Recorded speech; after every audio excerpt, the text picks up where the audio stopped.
I was born in Boston. My father worked there. A few weeks past his 98th birthday, James Henry has put in the finishing touches on his autobiography. In the fisherman's language. That'll be the name of the book. And there's a picture of myself on the book.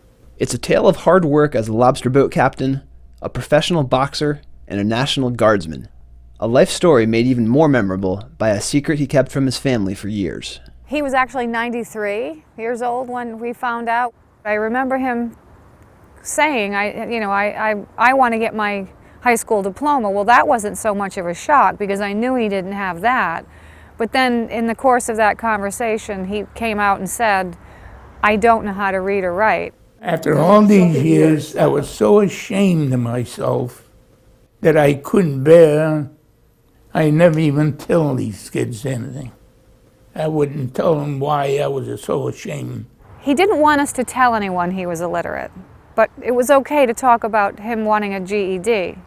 And I was sharing this with one of my girlfriends, and she happened to be reading the book Life is So Good that he told you about. The story of George Dawson, the grandson of a slave who learned to read at age 98, inspired him. I started thinking about it. I said, Jesus, if he can do it, I should be able to do it. I'm going to try it. His education was derailed by the death of his wife, but moving into an assisted living facility in Mystic gave him a fresh start. When I came here, I said, if I have time to do anything, instead of going crazy sitting in the corner, I'm going to start learning how to read and write. Hey, Captain. We're here. Mark Hogan, a retired English teacher, volunteers his time once a week to tutor Henry World War I. and help him put his story on the page. Right. I'm amazed. I doubt I could ever do it myself. He wanted to go to Portugal. He's incredibly bright. He doesn't think he is, but I know better.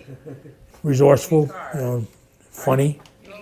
Has done so many things. He's a marvel to know. And he was working. To watch the finesse that he's acquired in telling a story and understanding where you can add and subtract things that are not just bare facts have been wonderful to see, because he's gotten this immense amount of creativity without him. He doesn't even realize it. That's the fun part. Because, all right, Manuel built the big house. Hogan says Henry now reads at a 6th grade level. My mother always wanted to go to Portugal. Though he still hasn't mastered punctuation, such as the quotation marks he refers to as butterflies.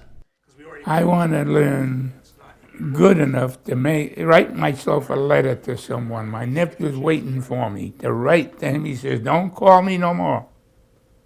Write me a letter, or don't talk to me at all. Okay. So I have to wait until I'm real good at it.